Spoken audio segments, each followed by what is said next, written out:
Continuous improvement comes in lots of different flavors and styles. I'm Bella Engelbach, and I'm inviting you to journey with me to the edges of lean. Episode 106, Continuously Improving Your Connection to Yourself with Katarina Polonska. When I coach and when I consult, I am focused on my client and their goals and needs, which raises an important question. Where am I in that relationship? Katarina Polonska believes that coaching that is successful for the client requires the coach to be connected to herself, and that doing so creates energy and strength for the coach, and that this is important for everybody.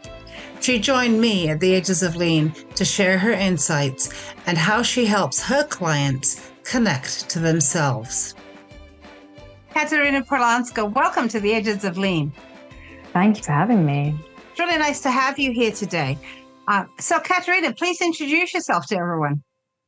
Sure. So my name is Katerina. I'm calling today from Vancouver, a beautiful city I used to live in, though now I'm based out of Spain. And I'm a transformation coach and specializing in relationships, specifically helping people connect better to themselves so that they can connect better to others. I'm a firm believer that the best relationships we can build all start with a solid relationship to our core being and who we are. Little bit of context, I have a master's degree in gender dynamics from the University of Oxford. I'm a firm believer also that gender really impacts how we show up in the world and how we experience the world. So that's an area I look at with my clients. And before I became a coach, I was in behavioral science, working in an organizational psychology organization.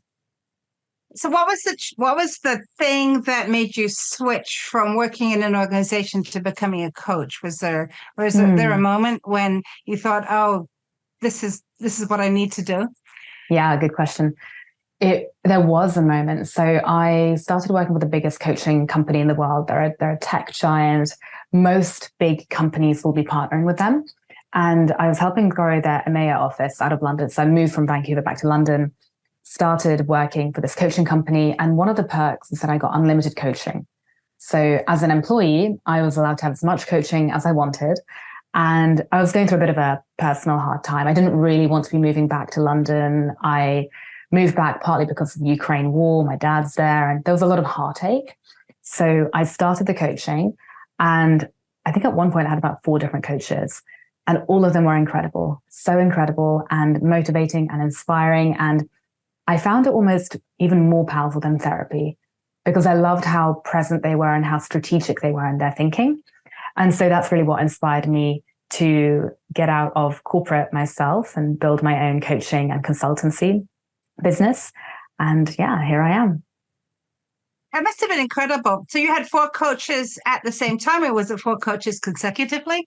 Yeah, 4 coaches at the same time. They all had different niches. So one of the nice things at that organization, I had a communications coach. At one point I had a grief coach. I had a kind of my main personal coach. And then I think I had a high performance coach, someone who was helping me be more productive and, get my work done because there's a lot of pressure at that organization. Yeah. Mm-hmm. Yeah. And it sounds like you were going through a lot of personal pressure at the same time. Mm-hmm. And so you said that you felt it was better than therapy. And that's something we've talked about quite a bit on this podcast, is how people see therapy versus how they see coaching, and what's the difference. So what was that difference for you? Yeah, really good question. So, don't get me wrong. I love therapy. I will still have therapy. I've had therapy for like over 15 years. Therapy is brilliant for looking at stuff in the past and processing the past and making sense of it and making peace with it and kind of embodying that newfound realization or truth or release or whatever it might be. For me, coaching is kind of the thing that works in parallel to that. So once we processed the past and had that breakthrough, had that relief, the coaching takes us into the present moment, looks at where are we at now based on this information and where do we want to get to. So it's very much, okay, so you've had therapy, you've recognized and learned X, Y, and Z about yourself. How is that showing up in your life now? And what do you want to do with it? So it's very strategic and forward focused. And I love that element of it, especially when it comes to the relationships side of things. And within relationships, integrating relationships into our normal day-to-day, one of my struggles with therapy was that it's all very good and well to explore our past and kind of go deep into our psyche. But the reality is a lot of us have corporate jobs, have to work, 8 to 10 hours a day, have a lot of pressures, have a lot of financial pressures.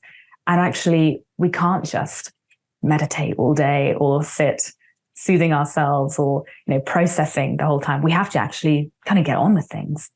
And so I like how coaching takes that therapy learning and applies it into the real world and applies it into a strategic, a strategy. I really like that explanation, Katerina. I think it's very helpful. And it really says to us, it works both ways, right? So that you can take what you have learned in therapy and use that as a starting place, or your sort of your current condition for where you're coaching from. And it's also works the other way, right? Sometimes in coaching we uncover things that perhaps need some more looking back and understanding where it came from. And so there should be sort of for any individual, there should be some kind of movement back and forth as you need it in your life. I'm very curious, and I think my listeners will be too, about what you're saying about connection to self. So I'm just sort of thinking about the kind of people who listen to this podcast, and you can email me afterwards, folks, or reach out to me on LinkedIn if we got this, if I got this right or got it wrong. But these are people who are going into organizations, whether they work in an organization. In a corporation, or going in as an external consultant, or working with people. And many of us are coaching. And as coaches, we are being the person who is, in a way, sort of sometimes a mirror, a placid mirror for the people we're coaching, to allow them to think in a way that is not the way that they are always able to think, to try, to ask questions, to be asked questions. And that requires, I think, sometimes as a coach, stepping away from everything that you just talked about, what's going on in our own lives, the argument we may have had with someone in the family 15 minutes before, the challenges that we know are going on with our children, as our spouses, our friends, our neighbors, and how that all impacts us. And so I feel as if there's a call sometimes to be disconnected, but I think that's not what you're saying. So tell me what it is you're really saying. Yeah, no, I really love that. And it's very true. And at the same time, I wonder if it is actually disconnecting when we are in front of clients, or if it's actually connecting to our servitude and our purpose, right? And what we are here to do as coaches. So for example, the connection to self is so deep and nuanced. It's kind of why I love it. We can go very, very, very deep. And when I have to present or work with a client, and I might be going through my own things, my own challenges, which might even be parallel with what the client's going through, right? And there's a lot of room to be potentially triggered or potentially upset and project and have opinions. That's not a coach's place. Right. What I do in that moment is, I find disconnecting quite difficult.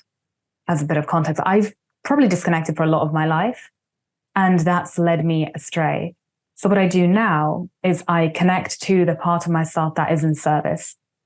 I might do a meditation, I might ground myself and connect to the part of myself that really wants to serve and help that client in the best way that I can.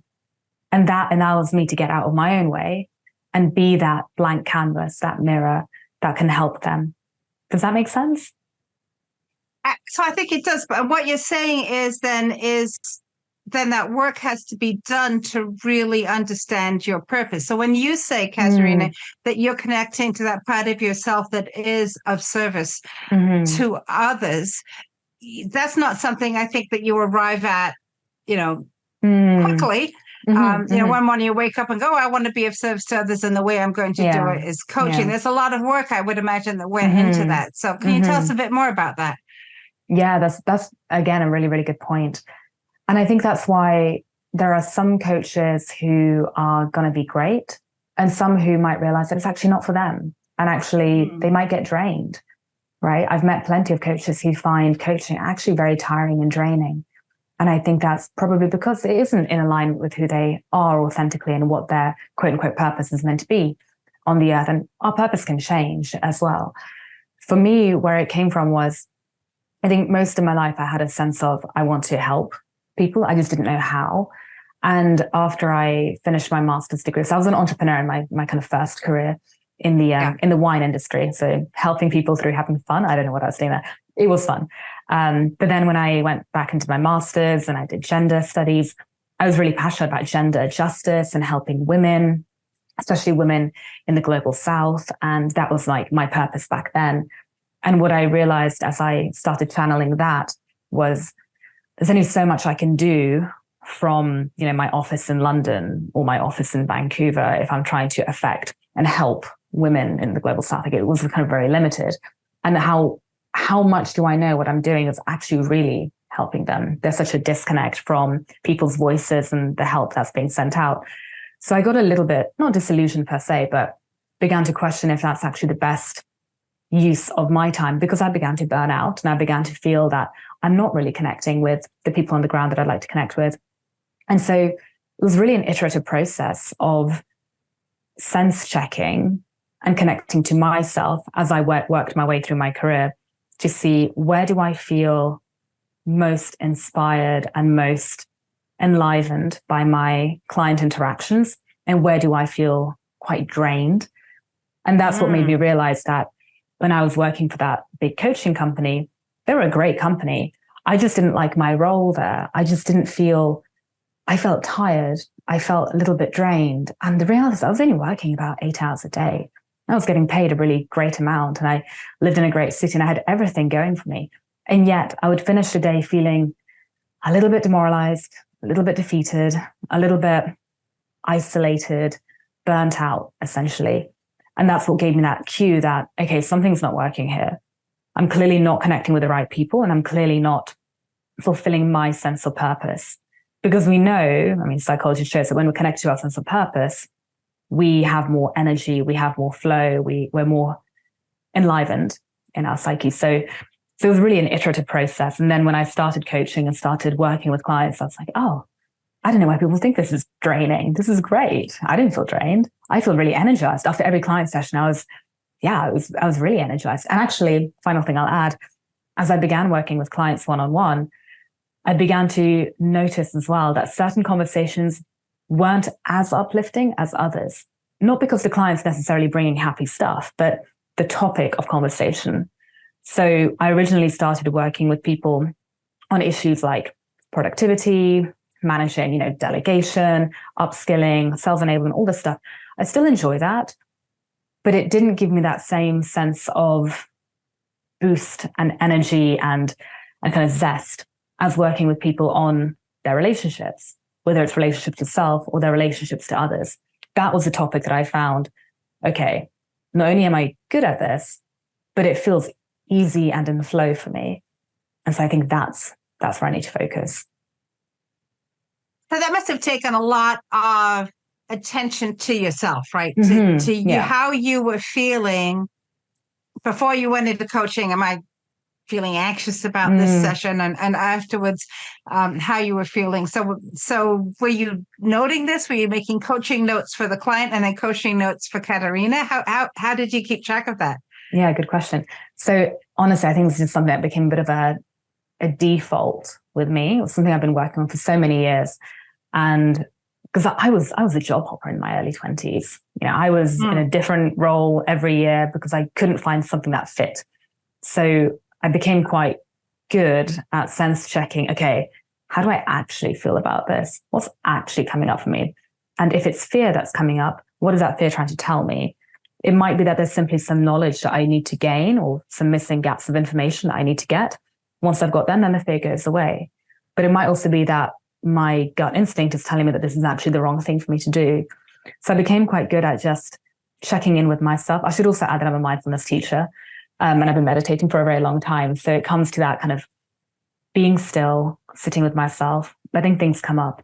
and just sense checking with what's coming up. And eventually it's become more of an automatic response. I still forget to do it sometimes. If I'm, grinding away, or I've got a long day and there's a lot going on, then I'll forget and I'll do things that actually aren't in my best interest because I just do them because I think I should.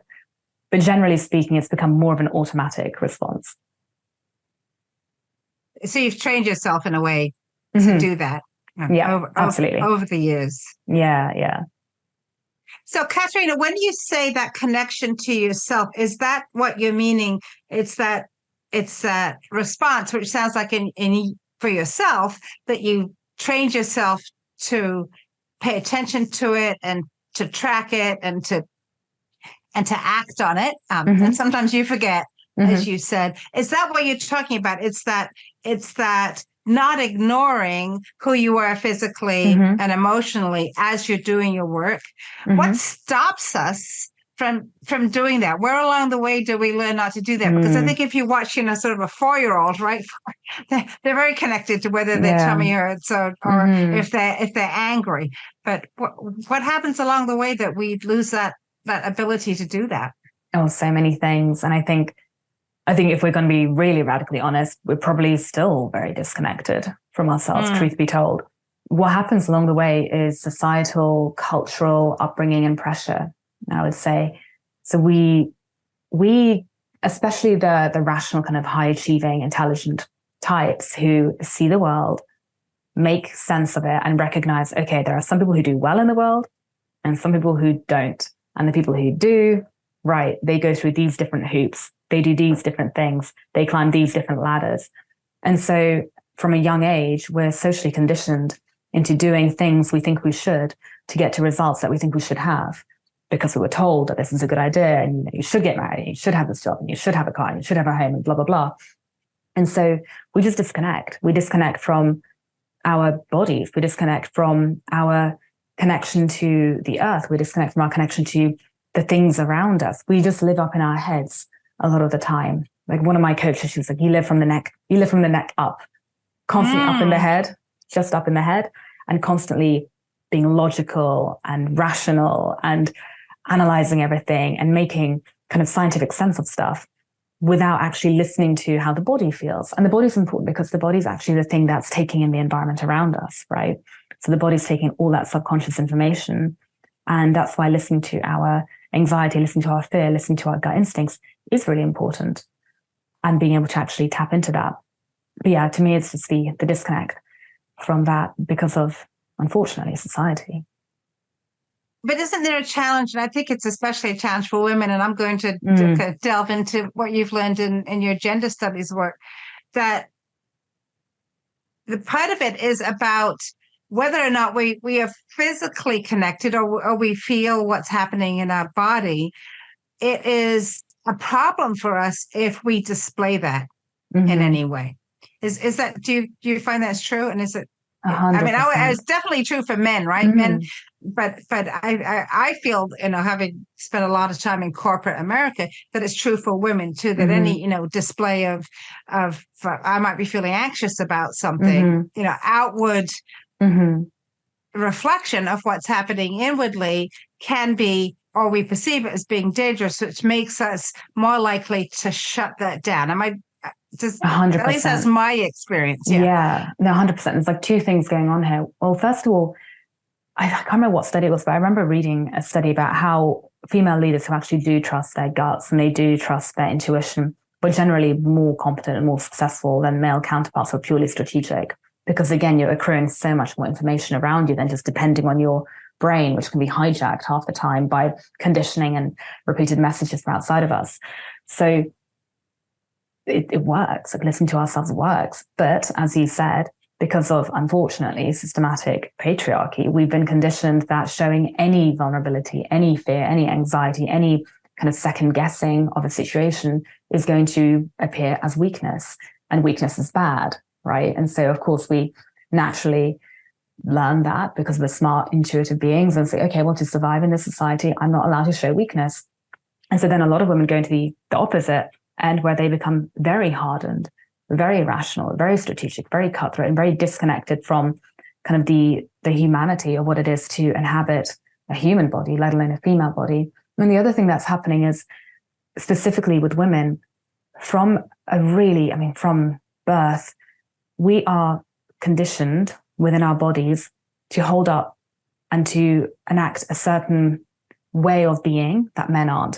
So there's a really great essay by Iris Marion Young called Throwing Like a Girl.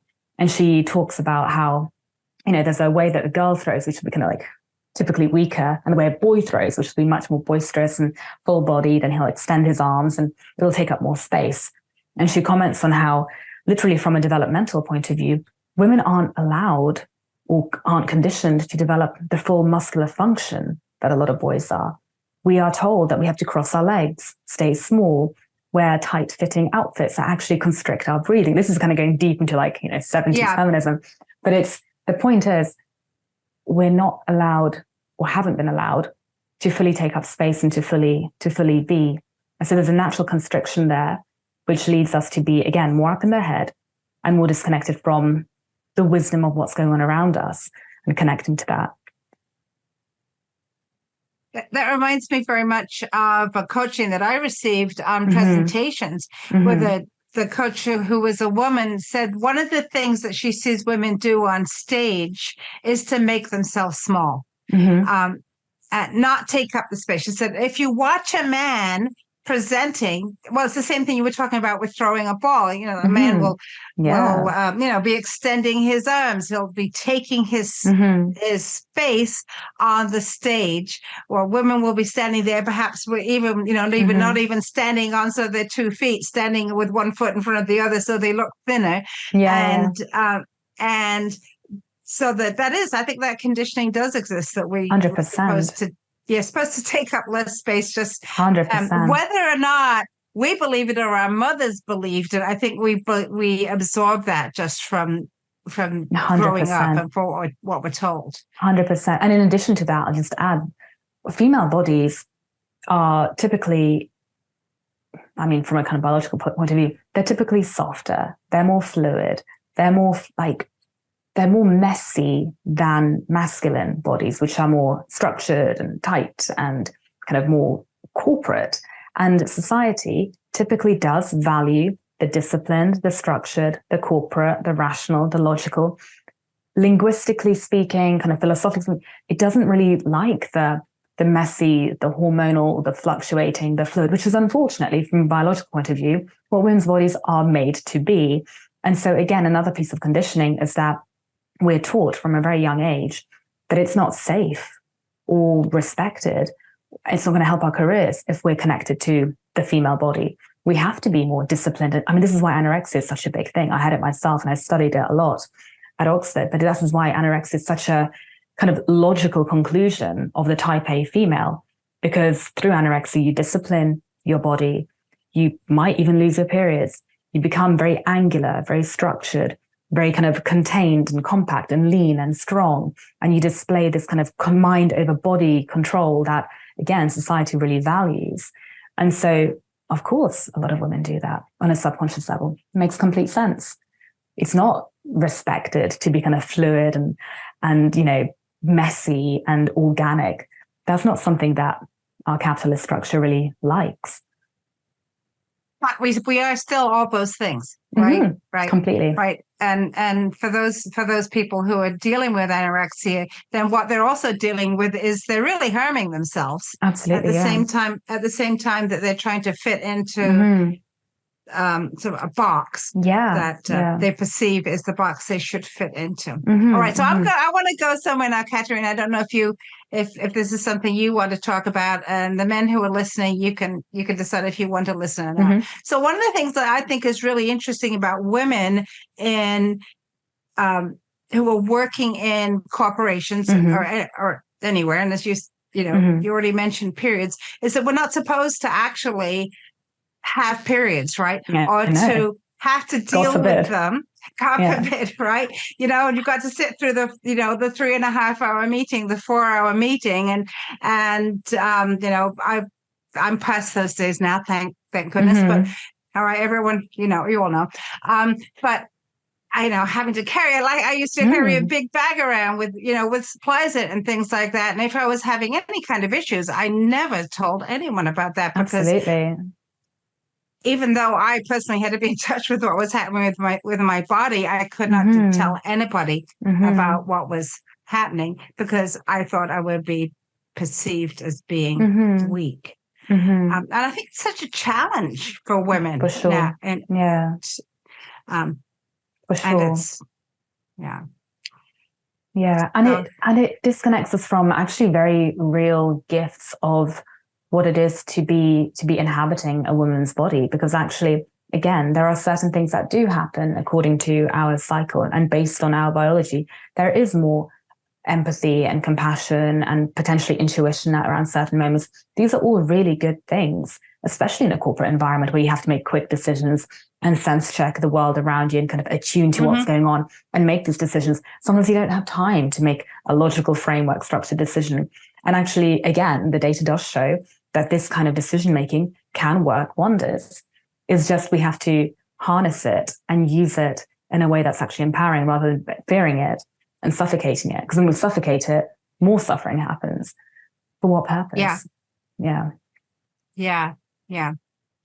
So when you're working with a client then, Katerina, and let's say you're working with a woman, I'm sure you work with men as well, but when you're working with a woman and she is walking this line, right, between being in touch with herself, being who she really is, connecting with herself, and potentially connecting with those abilities that come out of truly connecting with herself. But she also is concerned about what that might mean, about what other people might think about her. What types of things do your clients experiment with as they move through becoming more connected with themselves? Yeah, so that's a really good question. The first place to start, and this is for every area of life, whether it's our health, whether it's, again, our relationships to other people, whether it's our careers, is to get really, really good at connecting to ourselves. And that simply looks like learning to inhabit our bodies. So imagine taking your attention out of your head and putting it into your body. So doing things like body scans and kind of embodying meditations is a great way to begin to practice this. And what it looks like in a corporate environment is, the fastest way to get rid of any kind of anxiety or stress and nerves is to just take that attention out of your head where all the chatter is going on, all that rubbish and nonsense, and put it into your body. For me, typically it's kind of like lower belly. Put it into the lower belly and just stay there for a little bit and feel what's going on. And oftentimes I will feel, or my clients will feel, that actually they're quite safe in that part of their body. I mean, for women, if we're going to get really woo-woo, I mean, it's kind of, that's where the womb is, and that's where there's a lot of wisdom, and that's if you want to go that way. But in any case, whether you're, studying meditation or just learning to take up space, putting attention into the body, into that lower belly area, can be very powerful. Anxiety typically lives up here and in our heads. So bypassing So for those of you who are listening, Katerina indicated her chest and her head. Yeah. So anxiety typically lives kind of in our upper chest and in our head. So if we can take that energy, potentially scan it down if we have time through the chest and get a little bit curious. Again, science shows that showing curiosity towards anxiety and where it is in the body. And even Martha Beck talks about how even doing this like, kind of curious sound can actually invoke a lot of calmness to the body because we're showing some compassion and curiosity. But taking that attention down into the lower belly and then just letting it stay there is very, very grounding and very empowering, because that's where a lot of wisdom lies. And so if we can stay there and then begin to move from there, begin to walk from there and explore, like, what does it feel like to take up space? How safe are we to actually kind of have our feet on the ground, have our bodies here? It is pretty safe. Like, we are supported by the earth. We are supported by our environment. So all that chatter in the head suddenly disappears because we're with a wiser part of ourselves. Does that make sense?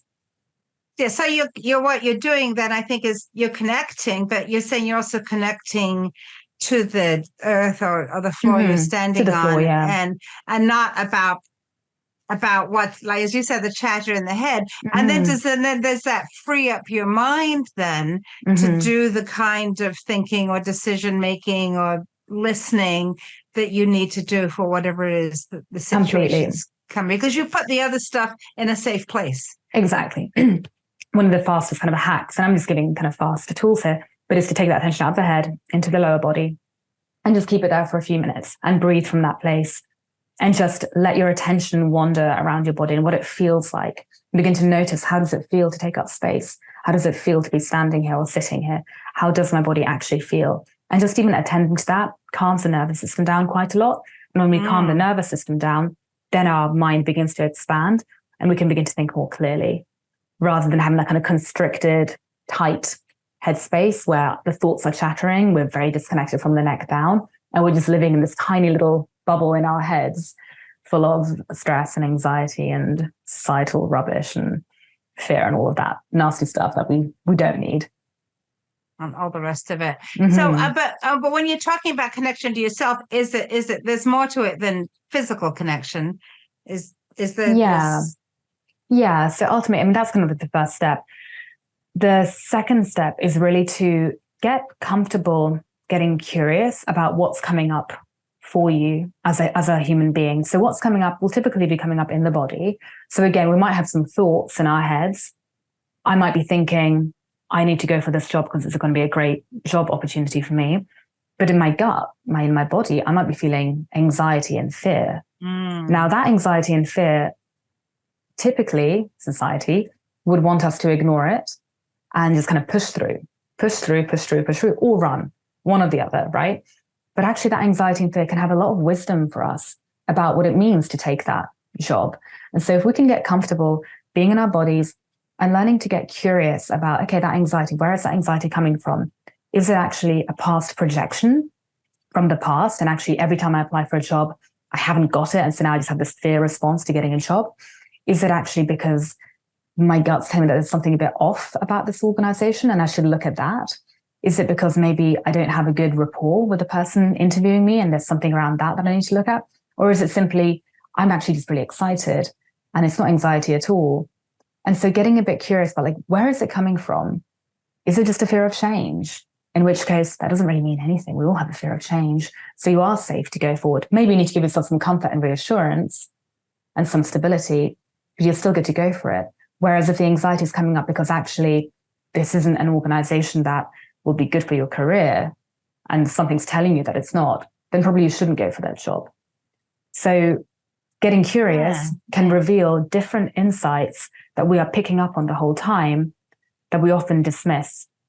And actually dismissing doesn't really help us. If we can attend to them, get curious and familiar with them, we can learn to kind of build that relationship to ourselves and whatever's coming up for us so that we can be quite agile and fluid in the moment and recognize whether this is a good thing to do or not a good thing to do, or if there's actually just more information that we need to glean.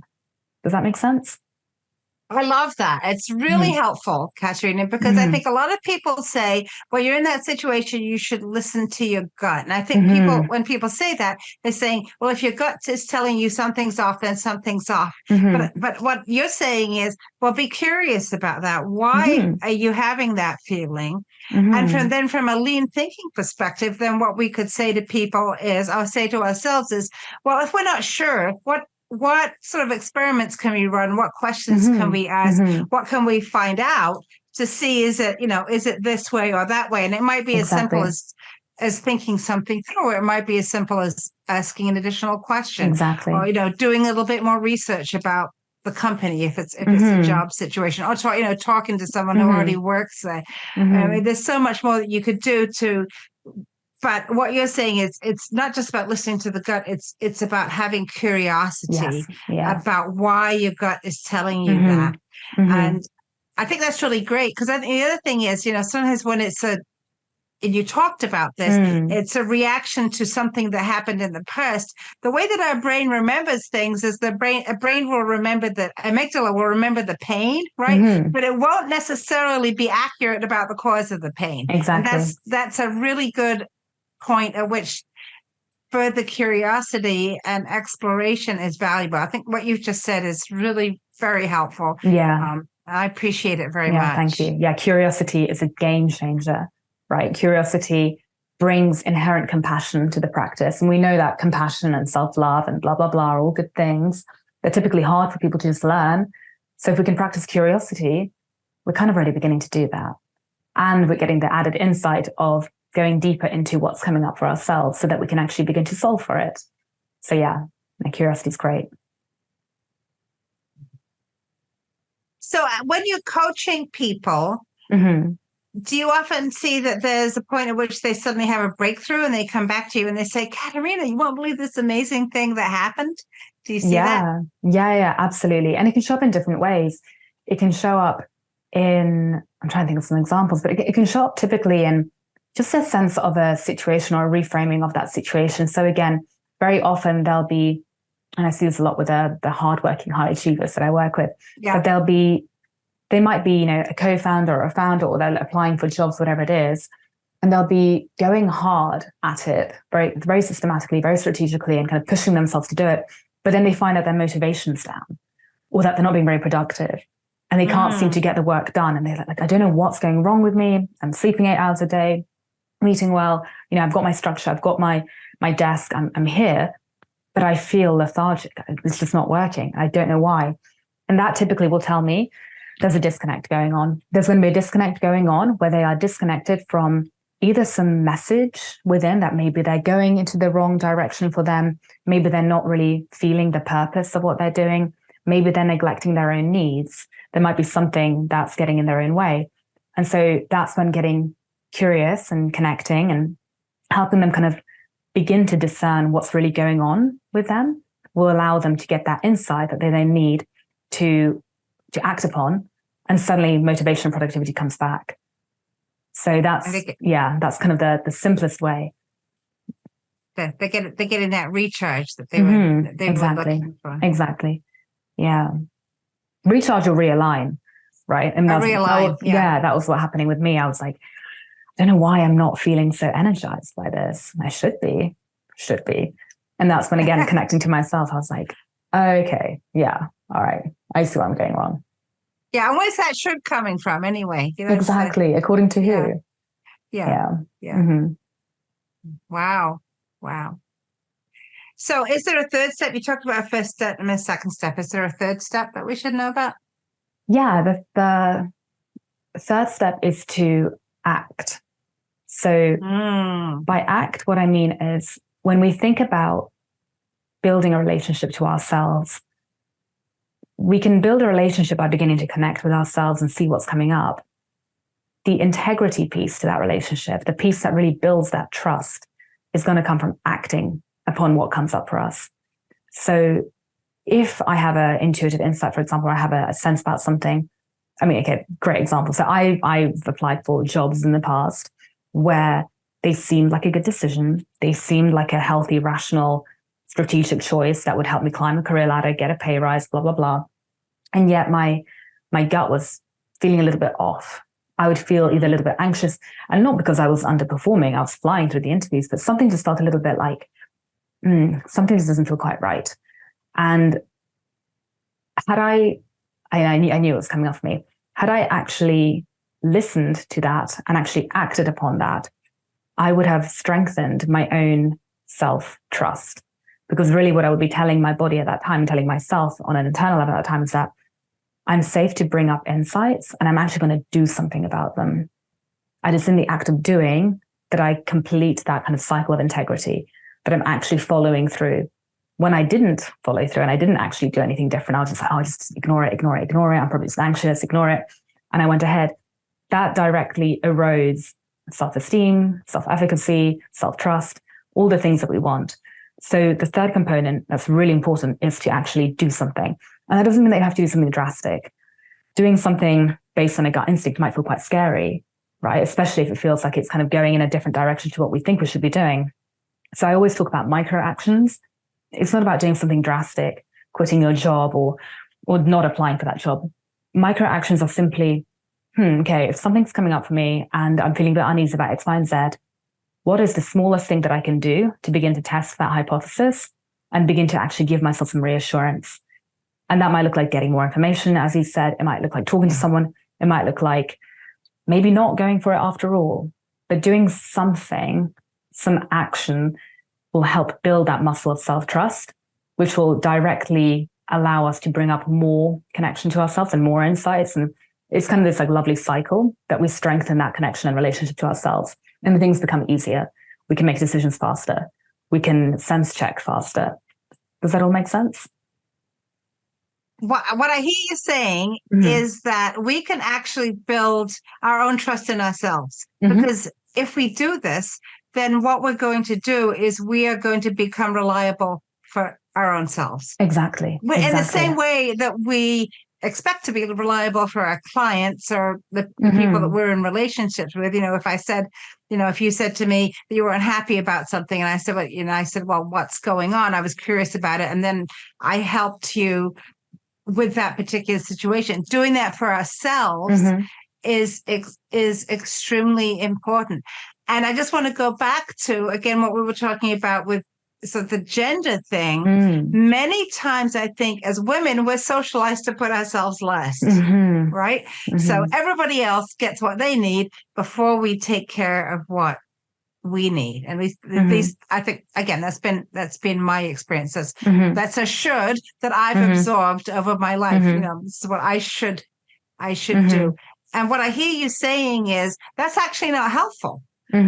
If we keep it's in the same way as not exercising or not choosing what to eat, not building our own self-reliability towards ourselves won't complete that cycle that will allow us to be better at checking in with ourselves. And 100%. Yeah. And not fun, but kind of a interesting side point to that.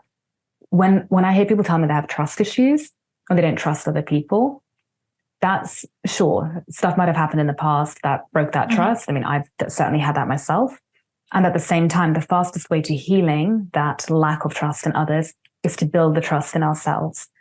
So the reason very often we don't trust other people is because we might have had an insight or a hunch or a sense that that person, whoever broke our trust, wasn't in fact trustworthy, or they were in fact doing something wrong, or there were actually signs going on, and we just ignored them.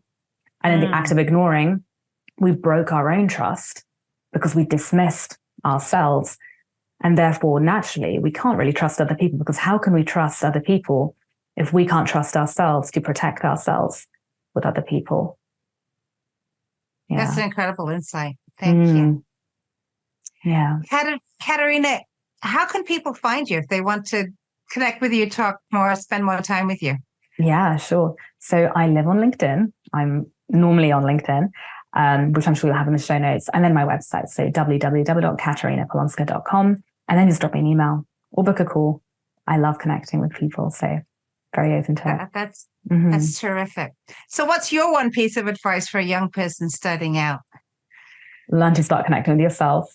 Learn to start connecting. Yeah, I think the sooner that we can begin to reclaim that muscle that we had, that we were born with, and reclaim that sense of self-trust and self-efficacy, and trusting that actually, if you have a spidey sense, it's probably going to be true, and not to dismiss it. So if you have a spidey sense that actually, you're starting out in life and your parents want you to do a certain job, but you're not sure if you're actually going to enjoy it, then by all means look at it and test that hypothesis, but listen to it. Listen to it. Don't just do things for the sake of doing them because people tell you should be doing them. They're not you. Right? Don't let people should all over you. Exactly. I love that.